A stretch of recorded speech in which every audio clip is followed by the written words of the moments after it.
Bismillah. Innal hamdalillah nahmaduhu wa nasta'inuhu wa nastaghfiruh wa na'udzu billahi min shururi anfusina wa min sayyiati a'malina. May yahdihillahu fala mudhillalah wa may yudlil fala hadiyalah. Wa ashhadu an la ilaha illallah wahdahu la syarikalah wa ashhadu anna Muhammadan abduhu wa rasuluh, amma ba'd. Alhamdulillah, fi hadal yaum, yaumul arbi'a, wahid wa ishrun min syahri Agustus 2024, muqabil yaum sadis asr min syahri Safar 1446. Maka pada kesempatan hari ini kita masuk di hari pertama dari syarah ataupun penjelasan dari matan Al-Ajrumiyah, yang mana perlu diperhatikan pelajaran ini, pelajaran yang akan kedepannya kita upgrade menjadi pelajaran 100% berbahasa Arab. Maka mungkin pada hari ini karena muqaddimah kita memberikan terjemahan, namun kita upgrade di pelajaran-pelajaran yang akan datang, kita akan berbicara bahasa pengantar dengan bahasa Arab. Sehingga di Ma'had Muqbil Al-Wadi'i pelajaran bahasa Arab khusus berbahasa Arab. Karena kita ingin melatih para santri untuk cepat berbahasa Arab dan akan mudah baginya untuk memahami bahasa Arab dan bisa segera kita kirim ke Yaman. Maka pelajaran pembukaan ini kita akan masuk kepada ahamiyatul lughatil arabiyyah fi fahmiddin. Kepentingan dari memahami bahasa Arab di dalam memahami agama ini. Maka ketahuilah ya ibadallah, telah ijma kaum muslimin bahwa Al-Quran adalah termasuk dari sumber hukum yang pertama di dalam agama Islam. Dan pendalilannya banyak di dalam Al-Quran, dan kita ringkas cukup dengan yang paling dekat kepada kita di awal dari surat Al-Baqarah, di mana Allah berfirman, a'udzu billahi minasyaitonir rajim min hamzihi wa nafthihi wa nafsihi. Dzalikal kitabu la raiba fih. Maka yang demikian itu Al-Qur'an, dia adalah kitab yang la raiba fihi, la nafilil jins, sehingga raiba menjadi mansub karena ismun nafilil jins. Maka la seperti ucapan Allah, la ilaha illallah, la haula wala quwata illa billah. Dan begitupun la raiba fihi, maknanya menafikan dari segala jenis perkara-perkara yang mengajak kepada keraguan.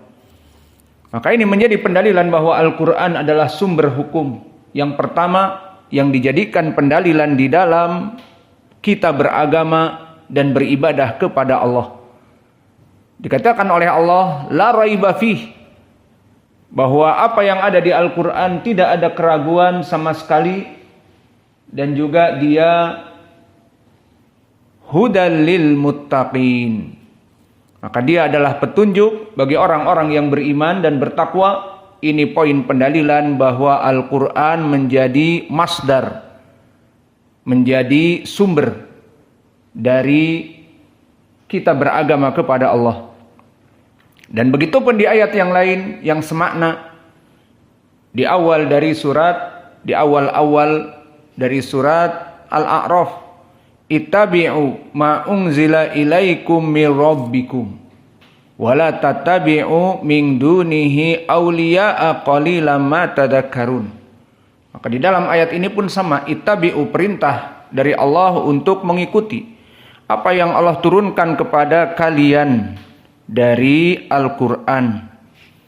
Dan janganlah kalian mengikuti selain dari Al-Qur'an. Maka di sini jelas perintah untuk mengikuti Al-Qur'an dan perintah untuk tidak mengikuti selain dari Al-Quran, karena perkara-perkara yang demikian itu qalilan ma tadhakkarun, sangat sedikit sekali faidahnya. Maka ini pendalilan dari asas sumber hukum di dalam kita beragama dan beribadah di muka bumi ini adalah Al-Quran. Kemudian dalil yang kedua as-sunnah. Dan untuk as-sunnah telah datang pula di Al-Quran banyak. Seperti ucapan Allah atas Nabi Muhammad, wa ma atakumur rasul fakhudhuh wa ma nahakum anhu fangtahu. Maka apa-apa yang datang dari Nabi, dari sunnah-sunnahnya, fakhudhuh, agar kamu mengambilnya. Dan apa-apa yang dilarang oleh Nabi agar kamu menjauhinya. Maka ini sumber hukum yang kedua.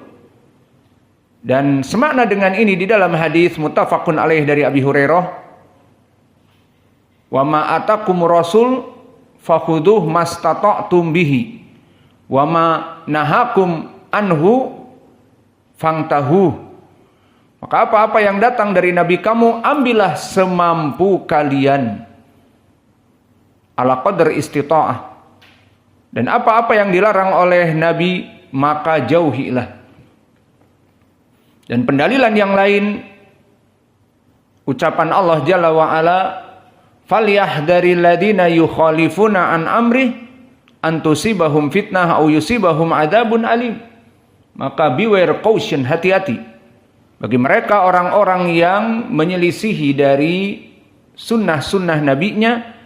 Ditakutkan Allah memberikan fitnah di hatinya, cinta kepada kebid'ahan, cinta kepada kelompok selain ahli sunnah, dan cinta kepada perkara-perkara yang bukan dari Nabi Muhammad, dan kelak diberikan adab yang perih dan pedih.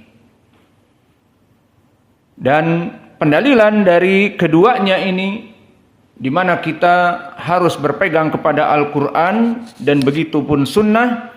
Ucapan Allah, wa ma kana lil mu'minin wala mu'minah idza qadallahu wa rasuluh amran an yakuna lahumul khiyaratu min amrihim. Maka tidak pantas bagi seorang muslim, bagi seorang mukmin, laki-laki dan perempuan, jika Allah telah memutuskan perkara dari Al-Quran, wa rasuluhu, dari sunnah-sunnahnya.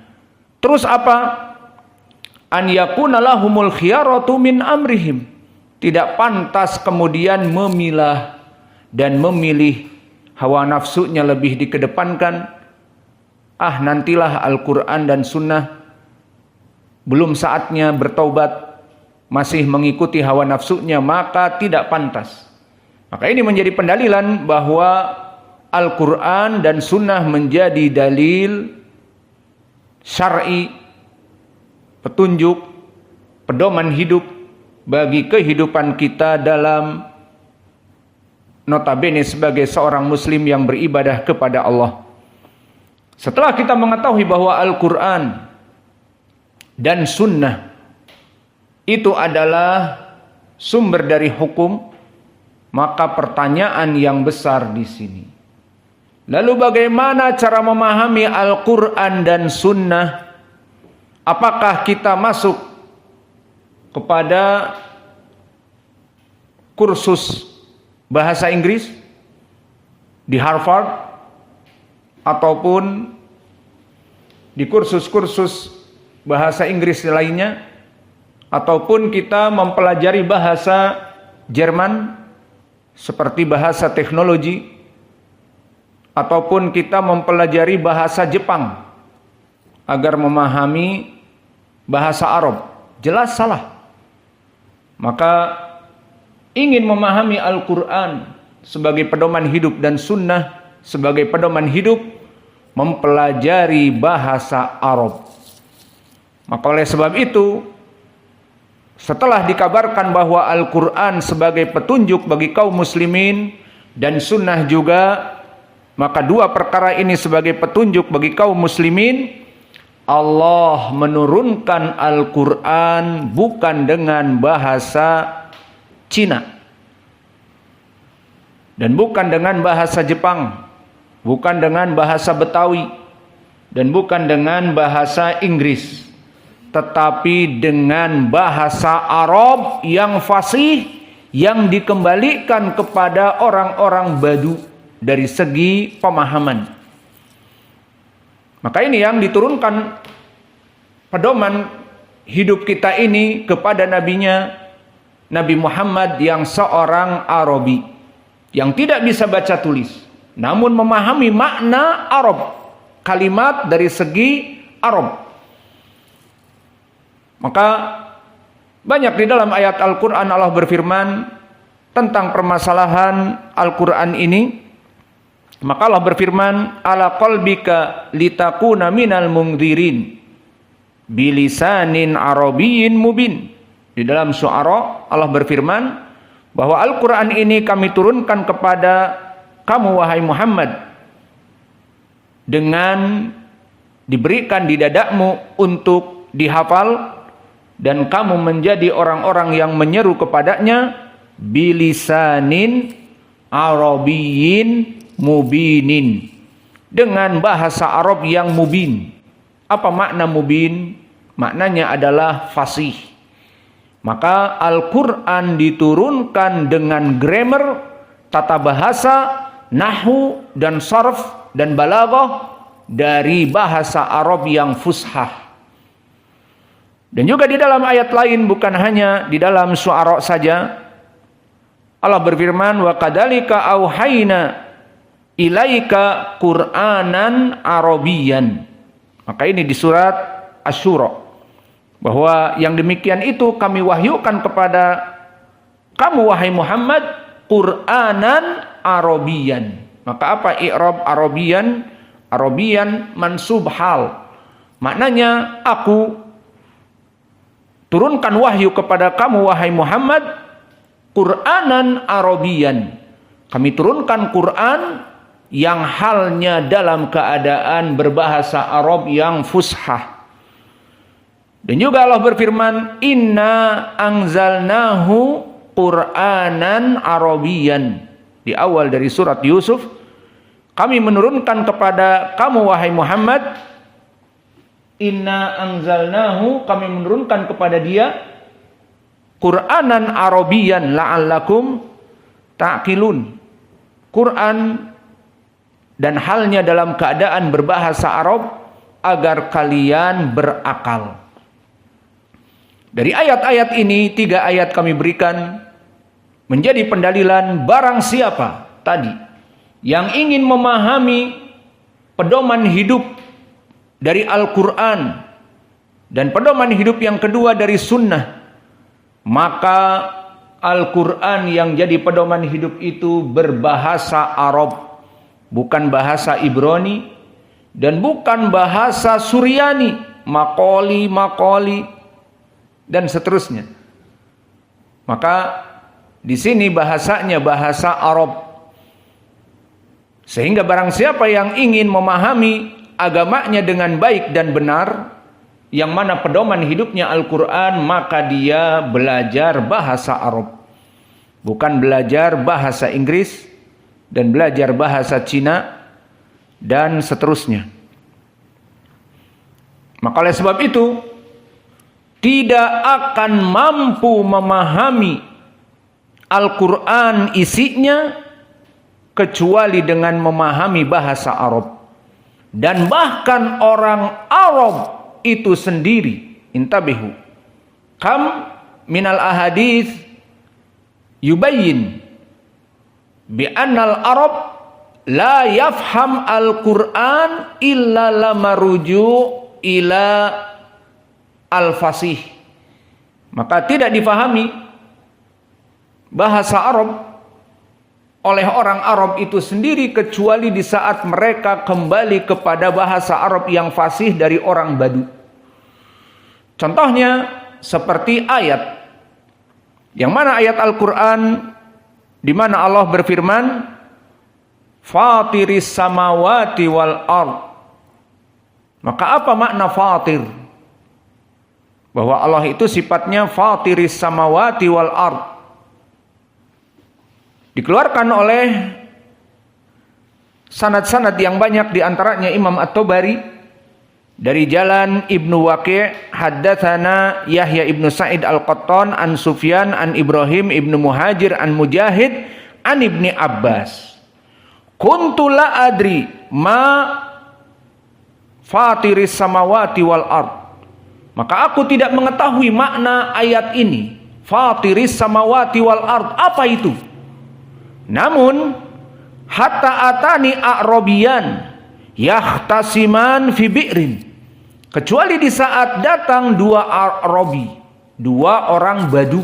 Nah, disinilah poinnya, bahwa tidak dipahami bahasa Arab kecuali kembali kepada mereka orang-orang Badu yang berbicara dengan fushah. Maka di saat Ibnu Abbas memahami ayat Al-Quran ini, namun artinya apa fatiri itu tidak difahami. Lalu kapan difahami setelah itu? Atani a'rabiyan yahtasiman fi bi'rin. Di saat datang dua orang Arab Badu yang fasih bahasa mereka. Dan di sini poin pendalilannya, Ibnu Abbas Arabi. Walakin kam minal Arab lam yafham lugatal Qur'an. Wa kam min ahlina, istri-istri kita Arab tidak memahami makna Al-Qur'an illa ba'da an yangdura ila at-tafasir. Kembali kepada tafsir. Karena kembali kepada makna lugatil Arabiyah yang fushah bilugatin Arabiyyin mubin. Faidan huna dalil ala anna al-Arab qad rubama la yafham makna al-Qur'an illa ba'da tafsir minal badu wa hum ahlul fasahah. Maka mereka orang-orang Badu itu fasih dalam berbicaranya, mengetahui makna dalam berbicara bahasa Arab. Maka di saat memahami ayat Fatiris samawati wal ard, apa maknanya? Kemudian Ibnu Abbas ambil faidah di saat ada dua orang Badu dari pedalaman yang bahasanya fasih. Dia berseteru tentang sumur. Siapa yang duluan membangun sumur ini? Faqala Ibnu Abbas hatta atani a'rabiyan yahtasiman fi bi'rin. Datang dua orang Badu yang bersengketa di depanku tentang sumur, siapa yang duluan? Faqala ahaduhuma li sahibihi. Ini poin pendalilannya, bahwa dia berkata dengan bahasa Arab yang fasih, ana fatartuha, yaqulu ana ibtada'tuha. Maka makna fataras samawati wal ard, maknanya fatirus samawati wal ard, Allah yang memulai penciptaan langit dan bumi. Di mana difahami seperti ini oleh Ibnu Abbas? Apakah langsung mendengar dari Nabi dipahami maknanya permulaan, Allah yang menciptakan permulaan kali, tidak ada penciptaan sebelum Allah tentang langit dan bumi ini. Maka fatirus samawati wal ard di sini dibaca dan difahami adalah Allah yang pertama kali memulai membuat langit dan bumi. Dari mana Ibnu Abbas memahami ini? Di saat dua orang Badu dalam keadaan memperebutkan sumur dan berkata salah satu di antaranya, ana fatartuha, aku yang fatartuha, bimakna ibtada'tuha. Maka kalimat fatirus samawati wal ard maknanya Allah yang mulai membuat langit dan bumi, dan tidak ada makhluk yang lain yang menciptakan sebelum Allah Jalla wa'ala. Maka makna fatirus samawati wal ard adalah Allah yang memulai penciptaan langit dan bumi. Ini pendalilan. Kam minal arab lam yafham al-Qur'an wa hada waqi'. Lianna al-Qur'an kama qala ta'ala bilugatin arabiyyin mubin. Fakam minal arab fi hada zaman lam yafham an-nahwa wa lam yafham al-balaghat atau ilmil balaghah wa lam yafham as-sarf. Idan yaqra al-Qur'an sawa fi ba'dal ma'ani lam yafham kama al-ajam illa ba'da yaqra at-tafsir minas salaf hakadal makna. Kadalika Ibnu Abbas wa huwa afdal mufassir fi zamani sahabah. Begitupun Ibnu Abbas yang mana dia adalah seorang mufassir yang paling kuat di zaman sahabat, seperti dalilnya ucapan Nabi yang muttafaqun alaih dari Ibnu Abbas, di mana Nabi mendoakanku Allahumma faqihu fid din, dan di riwayat wa allimhu ta'wila, dan berikanlah dia ilmu tafsir. Maka di sini menjadi pendalilan Ibnu Abbas, seorang sahabi yang paling kuat dari pemahaman tafsir Al-Quran. Dia mengakui, aku tidak mengetahui makna fatir. Apa fatir itu? Sifat Allah untuk apa? Kecuali di saat datang orang Badu mengatakan, ana fatortuha ay ibtada'tuha. Aku yang pertama kali memulai menggali sumur ini. Berarti fatiris samawati wal ard, fatirus samawati wal ard maknanya adalah Allah, zat pertama yang membuat langit dan bumi. Ini contoh di dalam Al-Quran. Dan hadis ini barakallahu fikum dari riwayat At-Tabari dari jalan Sufyan ibnu Waqi', maka dia rawi yang dhaif. Undur. Sufyan ibnu Waqi' ibnul Jarrah, Abu Mahaluh. Waqi' ibnul Jarrah imam, dilaqabi dengan At-Tinin, the dragon, sang naga. Maka dia imam yang sangat kuat hafalannya. Namun anaknya dhaif di ilmil hadis. Maka perkara seperti ini biasa. Karena anaknya mungkin hafalannya kurang cerdas, ataupun menulis hadis yang banyak salah. Dan ini kebanyakan dari anak-anak alim ulama, terutama yang dia hidup di bayang-bayang bapaknya, maka dia bertelekan. Bapakku udah terkenal, bapakku syekh, bapakku ustadz besar, bapakku punya pondok, bapakku. Akhirnya dia hidup di bayang-bayang bapaknya, hafalannya malas, belajar malas, belajar 24 jam ngantuk, ba'dal fajar ngantuk, ba'dal zuhur ngantuk, ba'dal asar ngantuk. Terus mau belajar bagaimana? Nggak apa-apalah, yang penting bapakku terkenal. Maka banyak dari para ulama, bapaknya imam, anaknya dhaif. Di antaranya adalah Sufyan ibnu Waqi' ibnul Jarrah, yang mana dia penyakit hadis di dalam penyakit dari hadis ini. Namun telah datang mutabaah banyak di Syu'abil Iman yang dikeluarkan oleh Imam Al-Baihaqi dan yang lainnya. Dan madarnya bertumpu kepada Ibrahim ibnul Muhajir an Mujahid an Ibni Abbas. Maka yang penting ini madari sanad. Siapa Ibrahim ibnul Muhajir? Ibrahim ibnul Muhajir dia Abu Ishaq An-Nakhai. Telah terjadi ikhtilaf para ulama tentang dia. Wallahu alam, yang rajih dia saduq hasanul hadis. Dan meskipun begitu, telah datang juga jalan yang lain diriwayatkan oleh Ad-Dullabi di dalam, atau diriwayatkan oleh Imam Al-Baihaqi di Asma wa Sifat dari jalan Abu Rawq an Ibni Abbas. Kalau tadi dari Mujahid, dan sebelum Mujahid adalah Ibrahim ibnu Muhajir an Mujahid an Ibni Abbas, maka Ibrahim tadi saduq. Namun di sini datang dari riwayat Abdullah ibnu Zaidan an Abi Rawq an Ibni Abbas. Dan Abdullah ibnu Zaidan imam, dan Abu Rawq adalah Atiyah ibnul Harith, yang mana dia rawi yang saduq dari Ibni Abbas. Semuanya datang dari Ibni Abbas, di mana Ibnu Abbas mengatakan lam akun a'lam makna fatiris samawati wal ard hatta ikhtasama a'rabiyan fi bi'rin faqala ahaduhuma ana fatartuha yuridu istahdatsat hafruha wa minha albadi'u. Maka maknanya adalah aku orang yang pertama yang menggali sumur ini. Maka makna fatir maknanya yang memulai. Maka ini contoh bagaimana Ibnu Abbas Arabi tidak memahami, dia katakan makna dari Al-Quran fatir itu apa. Kecuali dia mengambil faidah dari Badu. Maknanya merujuk kepada makna orang-orang Badu yang fasih dari lugatil Arabiyah. Dan begitupun pendalilan yang lain. Di kitab Isyam, di surat Al-Baqarah, di saat Allah berfirman, wa kulu washrabu hatta yatabayyana lakum al-khaytul abyadi minal khaytil aswadi minal fajri.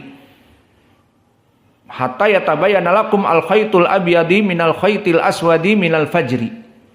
Maka ayat ini di saat turun, para sahabat senang karena dulu tidak ada sahur.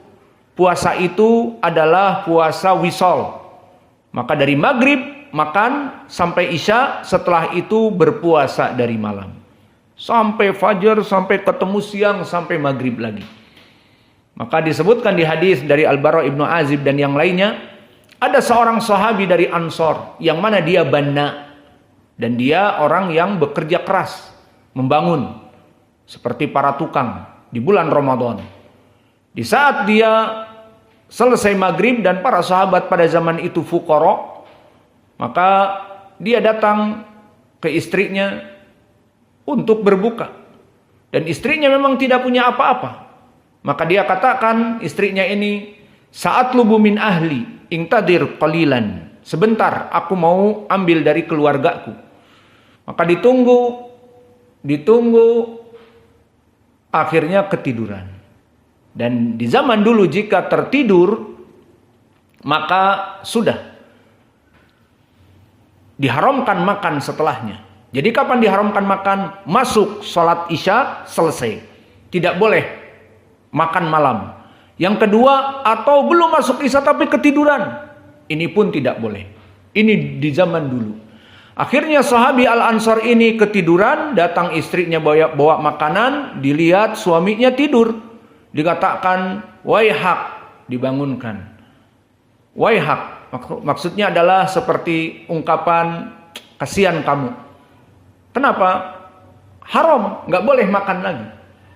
Akhirnya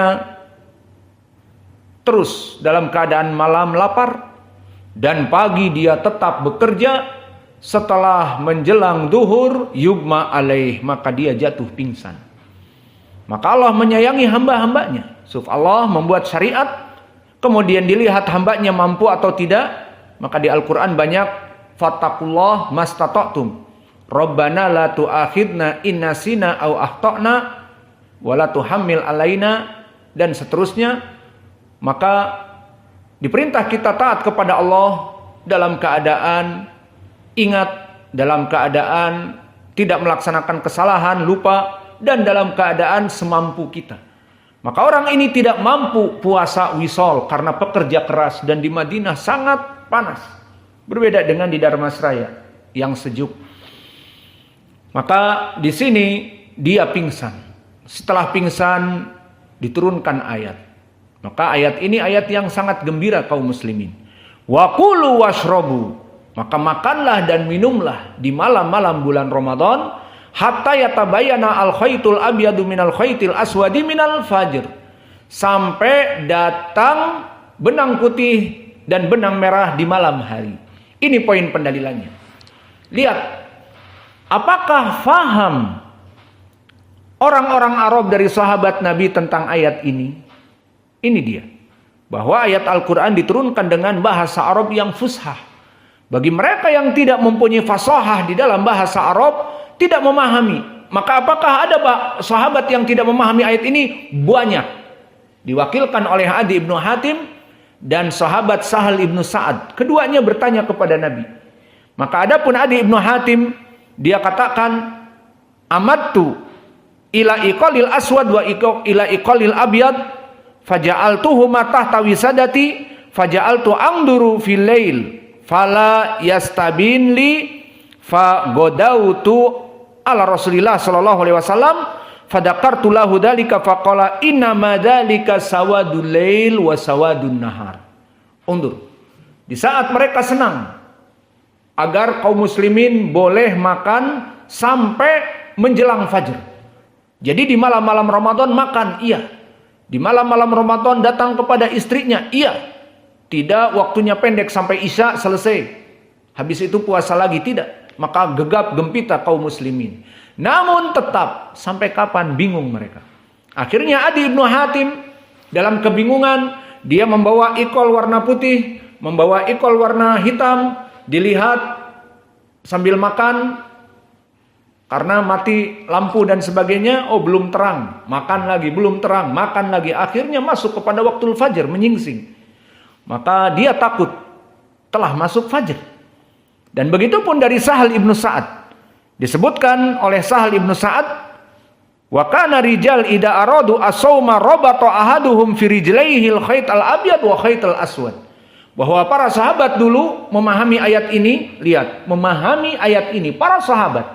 Dan mereka Arab. Mereka mengikat di kakinya benang putih dan benang hitam. Jadi dipahami ayat ini apa? Benang putih dan benang hitam, paham? Sambil sahur melihat kakinya, belum terlihat, digelapkan kamarnya. Belum terlihat makan, belum terlihat makan. Terus sampai terlihat masuk mungkin cuaca terang dan sebagainya. Dari sinar matahari atau fajar menyingsing, maka barulah mereka berhenti. Maka ini menunjukkan mereka telah masuk kepada fajar. Dan telah masuk kepada waktu yang diharamkan. Maka akhirnya mereka mengadu kepada Nabi. Dari Sahal ibnu Sa'ad dan dari Adi ibni Hatim. Apa jawab Nabi? Qala inna madzalika, bahwa ayat khaytul abyad minal khaytil aswad maknanya adalah benang hitam dari kegelapan malam. Dan benang putih titik di cakrawala yang horizontal maknanya fajar menyingsing. Paham? Maka jika kalian ingin tahu permasalahan seperti ini, tidak ada bukit di sini. Kalau dulu di Damaj ada bukit yang mudah dinaiki. Maka mereka naik ke bukit, atau bagi kalian yang naik gunung misalnya, maka akan terlihat bumi horizontal, hitam. Kemudian di saat fajar menyingsing menjelang adzan fajar, itu ada garis putih dari kegelapan malam. Nah itulah khayt al-aswad, benang hitam. Kemudian ada benang putih, bagaikan secarik benang putih terlihat. Maka itulah benang putih di atas benang hitam. Kata Nabi, hada innama dzalika sawadul lail wa bayadun nahar. Benang putih maknanya kegelapan malam, dan benang hitam adalah garis horizontal seperti benang hitam, seperti benang putih di benang hitam yang terus naik dan akhirnya naiklah cahaya dan naiklah mentari menjadi waktu setelah fajar. Paham sekarang? Maka dari dua misal ini barakallahu fikum, maka mereka para sahabat dulu Arab tidak memahami apa makna fatiris samawati wal ard di Al-Qur'an, dan tidak memahami di sini Arab juga al-khaytul abyad minal khaytil aswad minal fajr. Dan berapa dari Arab di zaman kita, apalagi yang tidak biasa membaca Al-Qur'an, Arab walakin yaqra al-jaridah, Arab walakin mayadrus Al-Qur'an, fayaqra Al-Qur'an hatta yatata'ta wa ma'adzalik hatta la yafham ma makna infatarat, ma makna kuwirat masalan ala hadihi al-ma'ani. Maka di sini menjadi pendalilan bagi kita bahwa permasalahan barang siapa yang ingin memahami bahasa Arab, maka dia harus memahami Al-Quran, maka dia harus memahami bahasa Arab. Maka inilah kepentingan bagi kita untuk mempelajari bahasa Arab. Itu kalau Al-Quran. Lalu bagaimana dengan hadis-hadis Nabi? Maka hadis-hadis Nabi juga adalah wahyu sesuai dengan ucapan Allah, wa ma yantiqu anil hawa in huwa illa wahyun yuha. maka tidaklah yang datang kepada Nabi Muhammad kecuali wahyu yang diturunkan. Lalu wahyu yang diturunkan oleh Nabi dengan bahasa apa? Dengan bahasa Arab pula. Karena Nabi Muhammad nasabnya dari Arab, sehingga dia berbahasa Arab, tidak berbahasa Betawi, tidak berbahasa Sunda atau bahasa Minang. Maka di sini seperti hadis yang diriwayatkan oleh Imam Muslim dari nasabnya Nabi dari Wasilah ibn al-Ashqa, bahwa Nabi Muhammad SAW bersabda, Innallaha istofani Kinanah min waladi Ismail, wastofa Quraisyan min Kinanah, wastofa min Quraisy bani Hashim, wastofani min bani Hashim. Maka sanadnya Nabi ataupun nasabnya Nabi sangat baik dan bersambung kepada Nabi Ismail. Dikatakan bahwa Allah memilih dari anak-anak Bani Ismail adalah Bani Kinanah. Maka Ismail mempunyai anak yang banyak, yang paling baik nasabnya adalah Al-Kinanah. Dan dari anak Ismail Kinanah yang paling baik adalah Quraisy. Dan kelompok dari Quraisy banyak, yang paling baik adalah Bani Hashim. Wa Allah istofani Muhammad min Bani Hashim. Dan Allah mengambil aku dari nasab yang paling mulia dari Quraisy, yakni Bani Hashim. Akulah Muhammad sallallahu alaihi wa ala alihi wasallam. Faedah dari hadis ini apa? Bahwa Nabi diambil dari nasab yang paling baik, dari keturunan Nabi Ismail, dari keturunan yang baik, paling baik Kinanah, dan Kinanah mempunyai anak paling baik Quraisy. Quraisy mempunyai keturunan yang banyak dan yang paling baik Bani Hashim, dan diambil dari nasab Bani Hashim yang paling baik Nabi Muhammad, maka dia sebaik-baiknya nasab dari orang-orang Arab. Dan poin pendalilannya dari pembahasan kita, lalu apa hubungannya dengan hadis ini? Menunjukkan bahwa Nabi Muhammad dari asal Arab dan dia berbicara dengan bahasa Arab. Idan man arada an yafhamal hadis fa ta'allam lughah Arabiyyah, lianna Nabiy sallallahu alaihi wasallam lisanuhu lisanul Arab. Maka oleh sebab itu lugati Rasulullah sallallahu alaihi wasallam bin Bani Quraisy, lugah yang paling baik. Fakama araftum Al-Quran unzila ala sab'a ahrufin. Al-Quran diturunkan dengan 7 dialek bahasa Arab. Hada Al-Quran wa baqiya hadis. Fa idza kana al-hadis aina ladhi yu'khad ukhida bi lugati Quraisy. Aina dalil kama jaa fil Bukhari babun nazal al-Quran bilisani Quraisy wal Arab. Kemudian meriwayatkan dari Anas bin Malik, fa amara Utsman Zaid bin Thabit wa Sa'id bin al-As wa Abdullah ibni Zubair wa Abdurrahman ibni al-Harith ibni Hisham, 4 orang di sini, an yansahuha fil masahif. Wa qala lahum idza ikhtalaftum antum wa Zaid ibn Thabit fi Arabiyyah min Arabiyyah al-Qur'an faktubuha bilisani Quraisy. Fa inal Qur'an unzila bilisanihim fafa'alu. Maka dalam penulisan mushaf di zaman Utsman, maka Al-Qur'an banyak sekali tertera di kertas-kertas dari para sahabat yang menghafalnya dihafal, dan di kitab-kitab yang dikumpulkan oleh para sahabat. Kemudian diperintah agar semua catatan-catatan yang ada pada sahabat itu dikumpulkan, ditulis, diresmikan dalam satu kitab, satu mushaf. Tidak, oh catatan Quran ayat ini ada padaku, ada pada sahabat yang lain, tidak, tetapi disatukan.